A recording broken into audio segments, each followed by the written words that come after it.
Roma, je sais que ce sujet n'est pas très intéressant pour vous, mais il est intéressant et très important. Alors tout d'abord, nous allons nous présenter. Coucou, moi c'est Juju. Yo, você veio, hey. Et toi, t'es qui? Clette. Bref, elle, c'est Koé. Bon, là, Rama, tu vas faire autre. Et Rama est ma maman. Bref, ne faites pas attention à eux. Et c'est parti pour les questions-réponses. Reprenons à zéro. Yorana. Kia ora. Talofa. Yorana, okoi heito uiwa. Kia ora, kovei hei tuku ingoa. Talofa tongo, Juliette. Bon, là, on va pas parler pendant 5000 ans. Du coup, on va laisser place à un expert qu'on a la chance d'avoir parmi nous et qu'on va demander de se présenter. Yorana. Yorana. Jaglanodon Toigoa. Yoromikwavu qui s'appelle à toi Toro. Donc je suis Jacques Vernodon, enseignant à l'université. Enseignant chercheur. C'est-à-dire je fais à la fois de la recherche en linguistique sur les langues, je décris les langues. Et je suis enseignant, je donne des cours à l'université. Et depuis quand vous faites ce métier? Alors, je suis maître de conférence depuis 2004. Pourquoi vous êtes-vous intéressé aux langues polynésiennes? Je suis né ici et donc je me suis d'abord intéressé aux Tahitiens. Puis ensuite, ma carrière m'a emmené à travailler en Calédonie, en Nouvelle-Calédonie. Et j'ai travaillé sur la description des langues kanak. Puis je suis revenu ici en 2013. Quel rôle joue la langue dans la construction de l'identité polynésienne? Alors, c'est une vaste question. D'abord, cette langue elle est rattachée au peuplement initial de la Polynésie. Et donc, c'est une langue qui a une très longue histoire. On peut la faire remonter jusqu'à Taïwan, en termes de peuplement. Donc, apprendre cette langue et connaître la culture qui est associée, c'est aussi comprendre tout ce cheminement à travers le Pacifique et d'établir des liens avec les autres pays du Pacifique où on parle des langues à parler. Et puis, c'est aussi l'occasion de pouvoir parler avec les grands-parents, lire des textes anciens en tahitien ou en pamoutou, en marquisien, etc. Donc, c'est rentrer dans un univers culturel qui participe à la construction de l'identité, en effet. Il y a combien de langues dans toute la Polynésie? Alors d'abord, il faut s'entendre sur le terme Polynésie. Parce que si vous dites Polynésie, ils pensent à Polynésie française. Or, ce qu'on appelle la Grande Polynésie, elle est plus large. Elle inclut Hawaï, l'île Pâques, la Nouvelle-Zélande, Tonga, Samoa, etc. Donc si c'est la Grande Polynésie, il y a à peu près 22 langues parlées dans cet espace. En Polynésie française, il y a 7 langues polynésiennes. Mais maintenant, si on réfléchit aux langues polynésiennes en général, il y en a 40, une quarantaine. Parce qu'il y a des langues polynésiennes, en fait, qui sont parlées à l'ouest de la Polynésie, jusqu'en Micronésie et en Mélanésie. Et quelles sont les plus connues? Probablement que vous connaissez le tahitien, vous-même.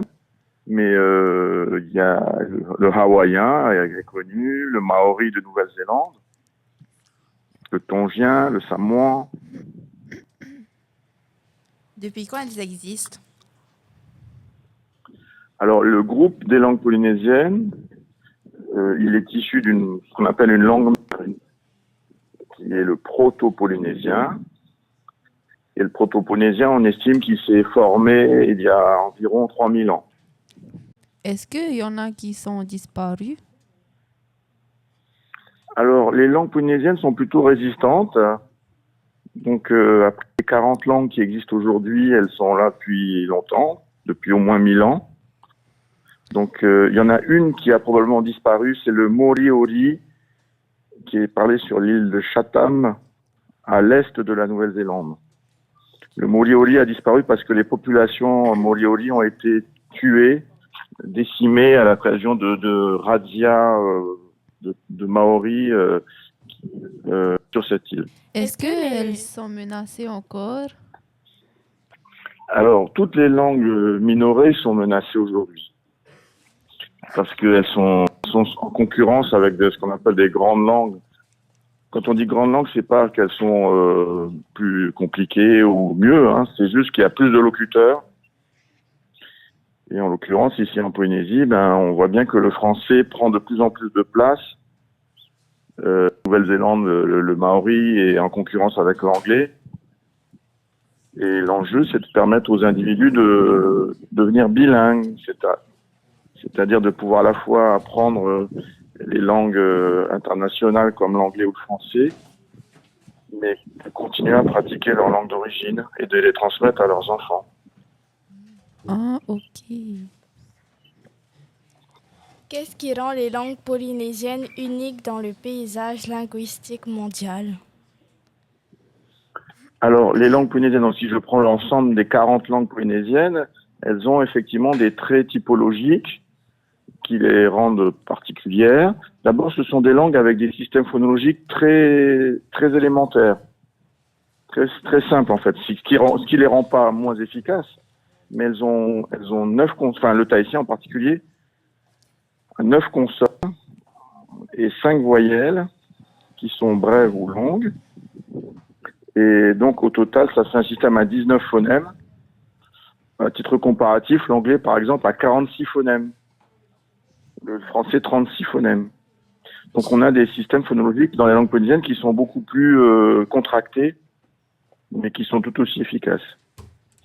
Et puis une autre particularité, c'est que dans les langues polynésiennes, il y a une faible opposition entre les verbes et les noms. Par exemple, si vous prenez le mot roé, qui veut dire à la fois rame et ramer. Si vous prenez le mot ité, il veut dire voir ou savoir, mais il veut dire aussi la connaissance, le témoin. Donc on voit que le même mot fonctionne à la fois comme un nom et un verbe. Et ça, c'est effectivement une propriété intéressante. Pensez-vous que les institutions en font assez pour préserver et valoriser ces langues? Alors, de manière générale, il y a une vraie dynamique en faveur des langues polynésiennes du point de vue politique et institutionnel. Et c'est même une dynamique qui est transpartisane, au sens où, quels que soient les partis politiques, il y a un attachement à ces langues polynésiennes, à ce patrimoine. Maintenant, après, c'est dans la mise en œuvre qu'on peut peut-être faire encore mieux. Et ça passe aussi par l'engagement de l'enseignement à l'école primaire et dans le secondaire. Ok. Et avez-vous un mot ou une expression polynésienne que vous aimez particulièrement?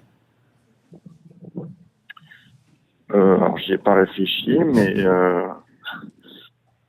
Yaorana, c'est déjà une belle expression puisque ça revient à souhaiter que son interlocuteur reste en vie et soit vivant. Je trouve ça assez joli déjà. Ok.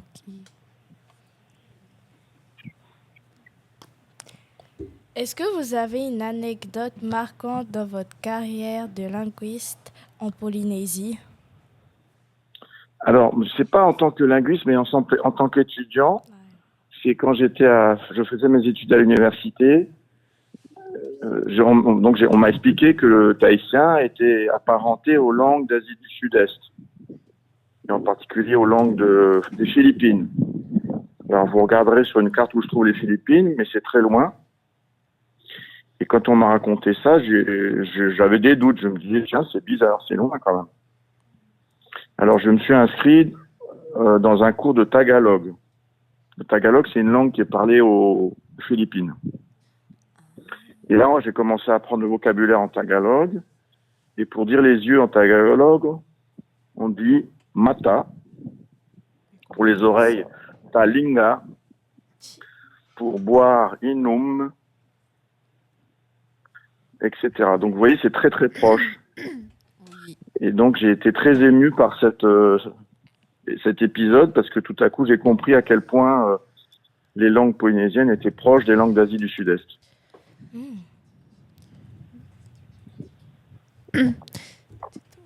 Si vous pouviez transmettre un message à travers cette chronique, quel serait-il? Quelle serait-elle?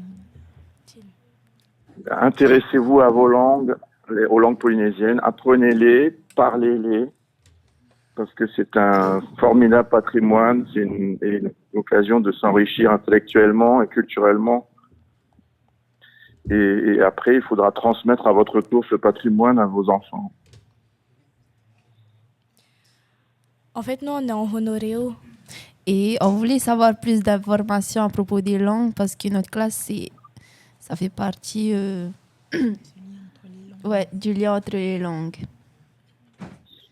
Très bien, félicitations, continuez dans cette voie-là et pratiquez vos langues et allez vers vos grands-parents pour essayer de recueillir le maximum de récits, d'histoires dans les langues. D'accord. Maururu. Maruru Maitei. Merci de nous avoir aidés. Merci à vous pour votre curiosité. Nana. Voilà.